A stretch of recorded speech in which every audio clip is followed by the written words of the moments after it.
Welcome to Trial Site News Weekly Roundup. Today on our episode, University of Kentucky embraces ivermectin and other experimental medications in a pick-the-winner COVID-19 trial.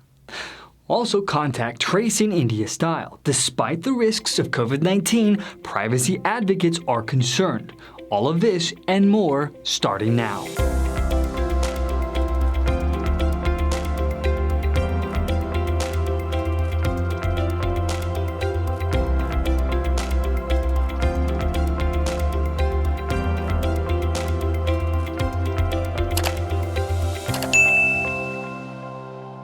Clinical leaders from the University of Kentucky Markey Cancer Center, College of Medicine, and College of Pharmacy are now embarking on a novel path to investigate COVID-19 therapies. In a first in the United States, a major academic medical center has taken on ivermectin as an experimental therapy targeting SARS-CoV-2, the virus that causes COVID-19. Along with azithromycin and Camostat mesilate. Now, these drugs all could potentially inhibit replication of SARS-CoV-2. All three of these therapies will be tested alone or in combination with the antimalarial drug Hydroxychloroquine. In a pick-the-winner type trial, innovation and pragmatic experimentation meet clinical research collaboration in the Bluegrass State. Now, Trial Site News has received hundreds of thousands of visits to our published material covering ivermectin.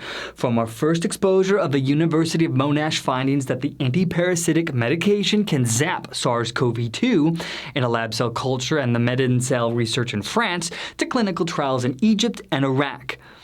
And of course, to the physician in Broward County using ivermectin with dozens of patients, securing approval from the local health board along the way.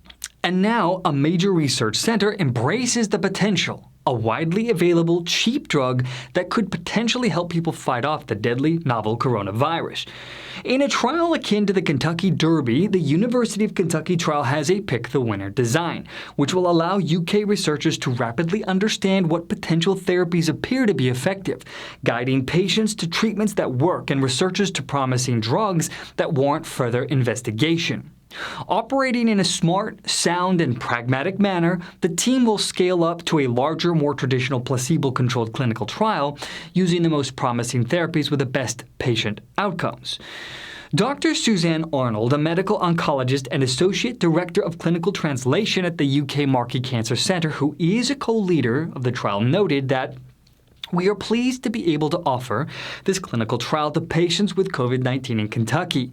While there is no standard treatment for COVID-19, this trial gives us the ability to test multiple therapies rapidly in order to identify the most promising agents. This rapid assessment means that the trial can quickly include and test new therapies as it identifies ones that are not effective. So, this Phase 2 study is reserved for patients both at home and in the hospital who have tested positive for SARS-CoV-2 or who have the symptoms but have not developed severe symptoms that would require progression to ICU care. Patients must have at least one high-risk feature, including hypertension, diabetes, cancer, lung disease, and have an underlying heart condition, or be over the age of 50. Now, outside of the hospital, clinical care and follow-up research will be arranged in coordination with UK's Healthcare's Infectious Disease Division under the direction of Dr. Alice Thornton. The researchers began the first week of May and plan to enroll 240 patients over the course of the study. Patients with cases of COVID-19 who choose to enroll in the trial will be randomly assigned to one of 4 treatment groups.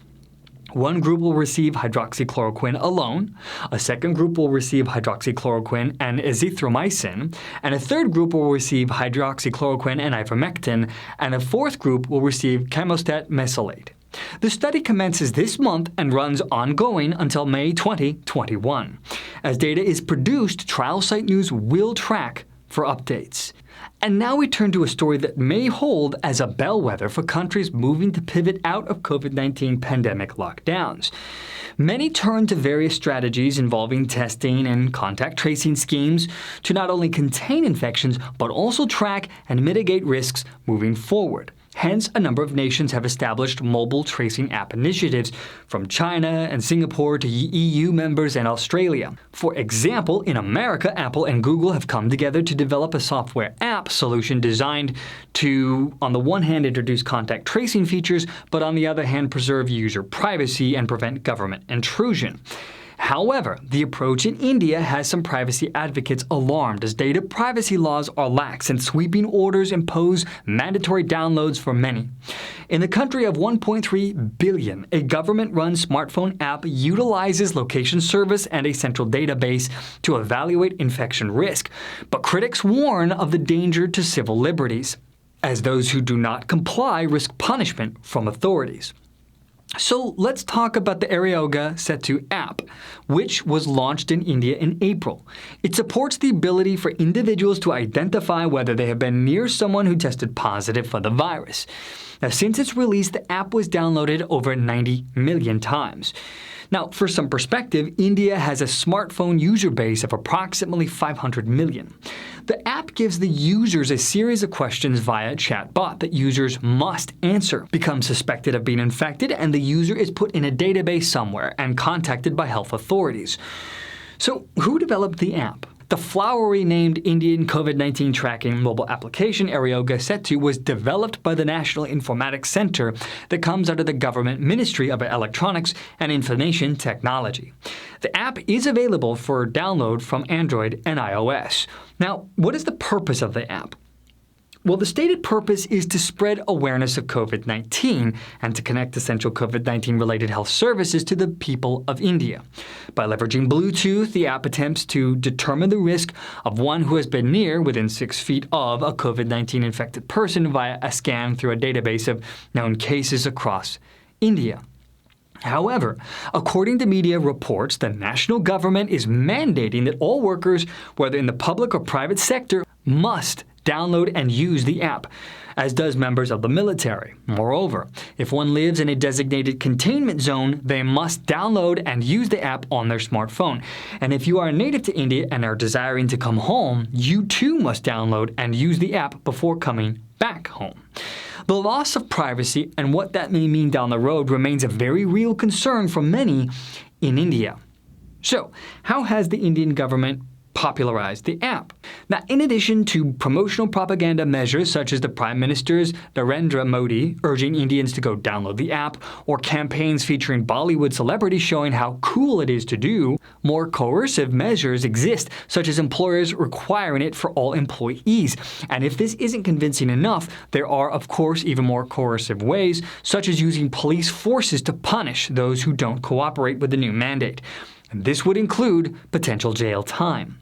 Privacy advocates such as Apar Gupta, executive director of the Internet Freedom Foundation, believes the app represents a form of surveillance and inflicts tangible privacy injury. The government's response to this, by a senior minister named Ravi Shankar Prasad, commented that the app had robust data privacy protection and security features. Moreover, the government reports that there are no breaches, despite the fact that a French security researcher exposed a flaw that purportedly could allow virus carriers to be pinpointed. So, with all this focus on contact tracing, does it actually work? Well, many societies and nations are experimenting with the concept now. One such study at Oxford University, conducted by epidemiologists, suggests it is actually very challenging to make such schemes work. The Oxford group estimates that 60% of the population in a given area would be required to use contact tracing technology, and this alone wouldn't be enough. Other measures would need to be in place as well, such as broad-based testing and quarantining of vulnerable people. Now, in the end, the real question is it worth the risk of loss of privacy that may never be fully recovered once this pandemic is behind us? Food for thought. Now, in our final story for this episode of the Weekly Roundup, researchers have noted an interesting possible association. As COVID-19 spreads, the morbidity and mortality rates appeared to be lower in some developing countries where the BCG vaccine is widely used. Texas A&M investigators are recruiting hundreds of frontline medical workers to participate in a late-stage clinical trial of a widely used vaccine that could blunt the effects of COVID-19. Chancellor John Sharp offered $2.5 million to help this study. The AGI researchers are the first U.S. institution in the clinical trial to have federal clearance for testing on humans. Trial Site News has introduced multiple initiatives worldwide investigating any associations between the BCG vaccine and reductions in COVID-19 related death rates. Texas A&M recently reported that the university was the lead entity in a world-class group of clinical investigational sites seeking to repurpose the BCG vaccine, which also happens to be used to treat bladder cancer in America. Now, Chancellor Sharp's $2.5 million contribution helps to ensure the work of Dr. Jeffrey D. Chilillo can move forward in an expeditious manner, noting the importance of Chilillo's and team's work. Chancellor Sharp commented that if there was ever a time to invest in medical research, it is now. Now, the BCG vaccine is a vaccine primarily used against tuberculosis. In countries where TB or leprosy is common, one dose is recommended in healthy babies as close to the time of birth as possible. In areas where TB isn't common, only children at high risk are typically immunized. Suspected cases of TB are often individually tested for and treated. Now, BCG has also some effectiveness in other non-tuberculous and mycobacteria infections. It is also used as a part of the treatment of bladder cancer. Now, this study is sponsored by Texas A&M Health Science Center in collaboration with a group of scientists and medical doctors from Harvard School of Public Health and the University of Texas and the Anderson Cancer Center in Houston, Cedars-Sinai Medical Center in Los Angeles, and Baylor College of Medicine in Houston. And they're all hoping to demonstrate that the BCG mitigates the effects of the virus, allowing fewer people to be hospitalized or to die from COVID-19. The participating research sites have commenced recruitment efforts. They need 1,800 participants for this trial already underway in College Station and Houston. The study will expand to other areas of the state and out of Texas and Los Angeles, California, and Boston. The sponsor has established the primary outcome measure as the incidence of COVID-19 infection, looking at a time frame of 6 months. The investigators will use the Cox proportional hazards model to calculate hazard rations for the development of COVID-19. This will be reported as the proportion of individuals receiving the intervention who are PCR positive or seroconvert, defined as a number of new cases during the 6-month time period. Now, it is important to note that one of the study leads highlighted previously by Trial Site News, Dr. Jeffrey D. Chilillo, commented that this treatment won't stop people from getting infected from COVID-19, but rather the vaccine has the very broad ability to strengthen your immune response. Now, a call to action for medical professionals interested in this trial. You should reach out to one of these doctors involved in this study, and we will provide links to them in the description below. Thank you for watching this episode of the Weekly Roundup. As always, we appreciate you guys coming in to check us out. Until next time, I'm Adrian, and this is the Weekly Roundup.